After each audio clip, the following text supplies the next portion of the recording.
What's up, guys? There's gonna be a jump cut because the battery died, so we're just re-recording the third topic. And the third topic, transitioning from the second one that we were talking about, the Heat needing a potential another All-Star, right? If they want to compete this year. And Erwin and I were talking about this last night, where I told him like, nah, this is not happening. It's a wild, like, even concept to fathom. And the question is, and you guys already see it in the title: would the Golden State Warriors trade Klay Thompson? And the reason we brought up this question is because, Erwin, take it off. All right. Well, look, we could both agree that the Heat are off to a good start, a surprising start. Yeah. But Riley's you watching. know, our audience, can also agree that the Heat are not legit championship contenders. They're just missing something. Yes. And the thing is, okay, Pat Riley is gonna try and make a move. You better believe that. The Godfather is gonna make a move. But the thing is, who the hell is available? And we were looking around. Me and Andrade were talking about Bradley Beal is not an option anymore. They're definitely not gonna trade for John Wall. And they're definitely not going to be able to get Klay Thompson. They definitely are, and you better believe me. Why? Okay, Why? well, okay, Please break it down. There's really nobody available. Chris Paul's way too old. I got someone in mind. I remember who it do you was. have? Who is it now? Say it before. All right. Zach LaVine, because one, he's on a terrible Hell team. no. And Hell two, no. he could use a starting shooting guard because Tyler or none aren't developed yet. So imagine LaVine and Butler. That's a nice little combo. Look, no disrespect to LaVine. He's a nice piece, and he's definitely balling in Chicago. Yeah. But I just don't buy. I He's just don't. No, man. I just don't buy LaVine as a legit number two. You're wild. I just don't find him as a legit number two. I just don't love him. The way he cuts. No, I mean, if they can get him for the right price, I think he'll fit in nicely. Another reason is he's on a terrible team, and he's young. That would be okay with letting him go. Okay, no, they're not. Golden State Warriors wouldn't be okay with letting Klay go. But look, the Bulls are rebuilding right now, and they're right now going to that transition period that they want to become, contenders. Maybe not contenders, but trying to. They want to make at least the playoffs. And trying to get to where the Heat are at right now, basically. And Zach LaVine right now is like their main piece. Why are they gonna give him up? They're gonna ask for like a ransom for him. All right. So why would the Warriors give up Klay Thompson? Okay, here's the reason why. Okay, if there's any other players that you guys want to bring up, in the comment section, that's available, go ahead and shoot it off. Also, leave it. If you agree with Andrade with Zach LaVine, or if you. I just think he's a higher potential, actually, possibility than Klay Thompson. No. Okay. Well, that's just my opinion. I'm not disrespecting, but also leave in the comments as well, what you think about what I'm about to say right now. Look, please. Right now, the stock on Klay Thompson is on his all-time low. We could agree on that. Before he became an All-Star. Okay, exactly. Right now it's super low. The guy got a torn ACL. Yes, the medicine in the NBA is getting a lot better, but it's still a very serious injury. Mm-hmm. Maybe not as quite like as an Achilles, but it's very tough to come back from a torn ACL to back like the same player that you were. Yeah, you're not wrong. So this is a great opportunity for the Heat to buy low on a okay, I wouldn't say superstar, but a star player, and I think he's done it before. He's been the number 2 option, or number 3 option, back when the Warriors were with KD. Back when they won their championship in 2015, the Splash Brothers. He was the number 2 option, and I think he'll be an excellent number 2 option for the Miami Heat. Maybe not this year. Yeah, okay, you're gonna sacrifice this season, but for the next upcoming season, especially when KD comes back for the Nets, I think Klay will be perfect. But hear me out.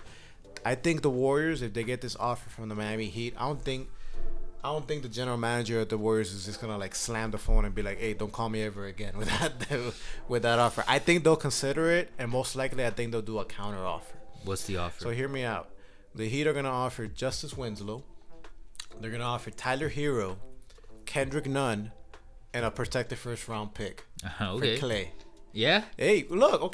Tyler Herro, that guy is balling right now. He's a potential rookie of the year. The comparisons that you're getting, they got similar skill sets to Klay Thompson right now. He is younger. He is 19 years old. He's gonna pretty much age well. It's November 2019, and Erwin's comparing Klay Thompson to Tyler Herro to Klay Thompson. Okay, I'm not saying on the same level. I'm not saying they're straight up, but the ceiling is on that. The guy's a good prospect to have. I'm listening.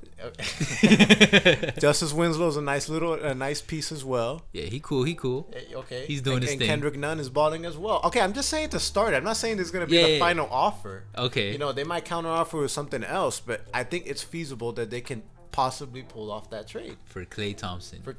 The guy's injured. Future first round Hall of Famer. Maybe not a Hall of Famer. He's first ballot. Okay, first ballot. That's maybe. But look, right now the Warriors are going to a transition period. Right now, Steph, he's gone for the whole year. Draymond, I don't know what to say about Draymond right now. You know, it's I don't know. He's definitely not. He's definitely not your number one option. Plead the fifth. D'Angelo Russell. You know, the guy can ball. Yeah, he can get traded to any team. But defense, no man. Come on. What's that? You know, no. Right now, there's kind of like a lost season for the Warriors, and you know, for sure.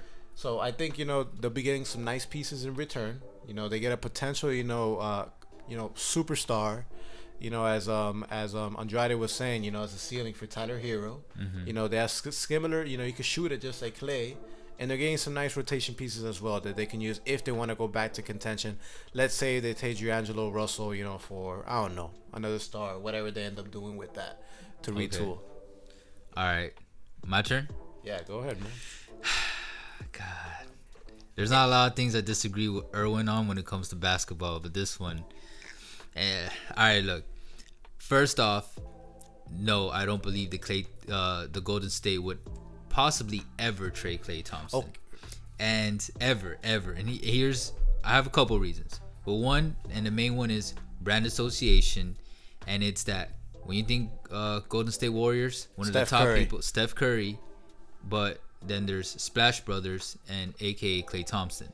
So I think Klay will more than likely retire as a Golden State Warrior and be there his whole career. Same with Stephen Curry.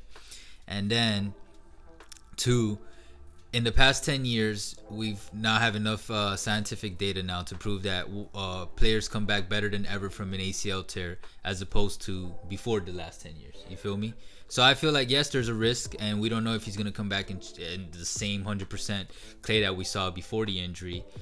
But, chances are higher than ever that he'll come back 100%. And if not, 85, even 75% of Klay Thompson is still better than probably the majority of NBA players available at the moment.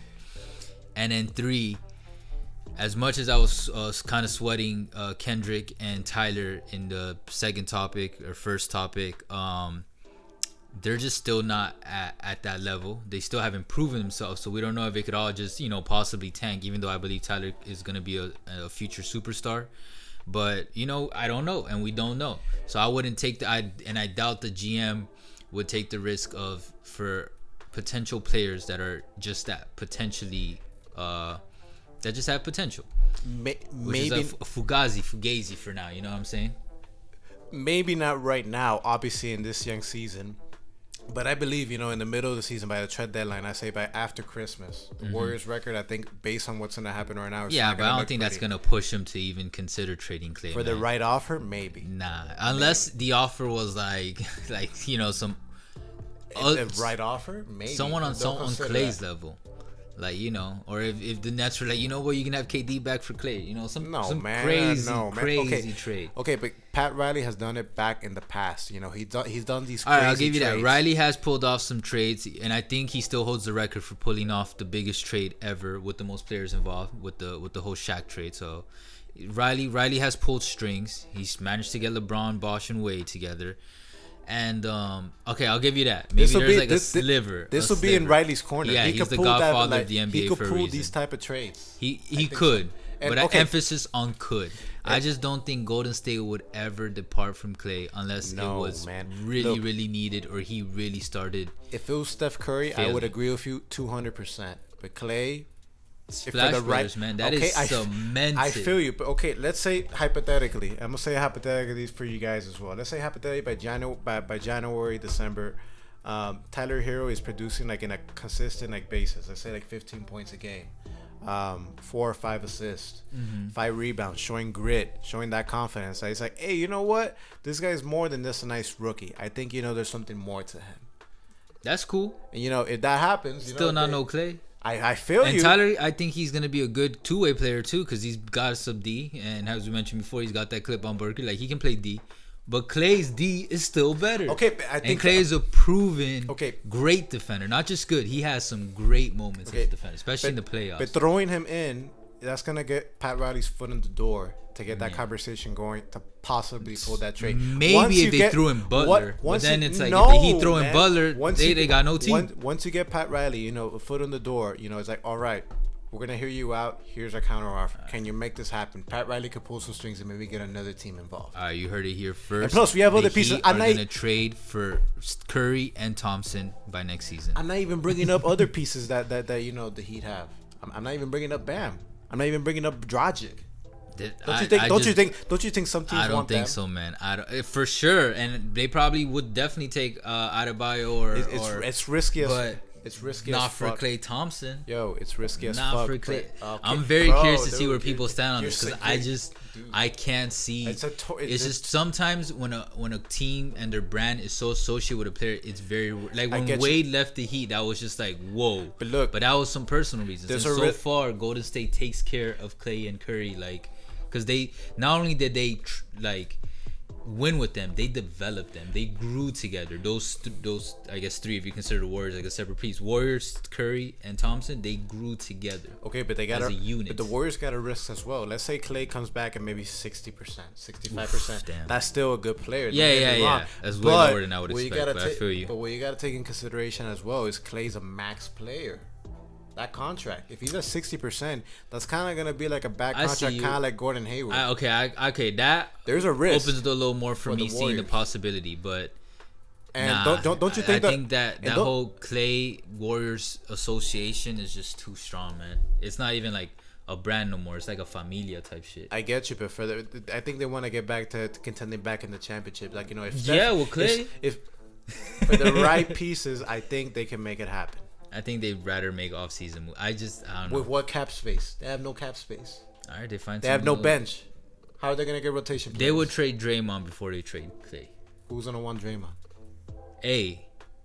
That's a great question. Not for that contract. But I was gonna say that contract it hinders him a little. But Draymond can still, on the right team, with the right, if the organization is running well too, he can still be the Draymond that we saw in the Warriors on a different team. But it has to be a winning team. But most likely, let's be real. Most likely, if any Warriors going to be traded, it's probably going to be D'Angelo Russell. Oh, for sure. But for sure. It's just for some wishful thinking.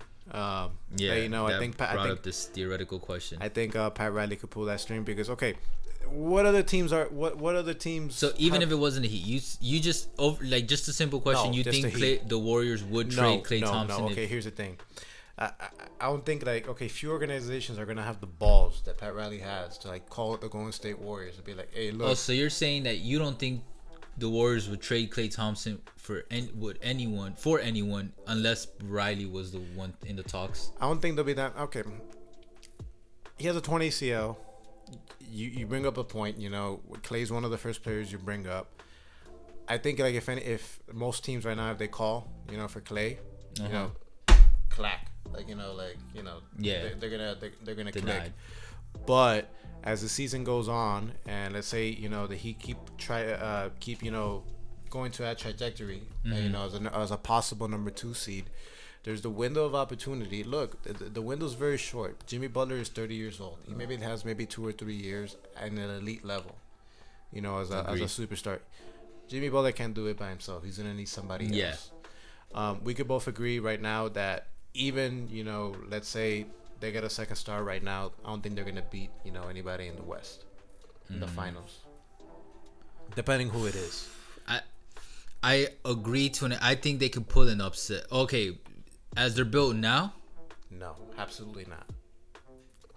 No, man, come unless Spoelstra pulled some crazy coaching. No, okay, yeah. Coaching is great, yeah, but it's I know. You gotta have the pieces to coach, the right pieces to coach to win. But look, I think the Warriors. Okay, Adebayo on Davis, Butler on LeBron, and then everyone else can figure out their mans. I don't know, man. In the Butler on series. Kawhi, Leonard or Adebayo on. Yeah, but Kawhi's gonna shut down George. Kawhi's gonna shut down Butler.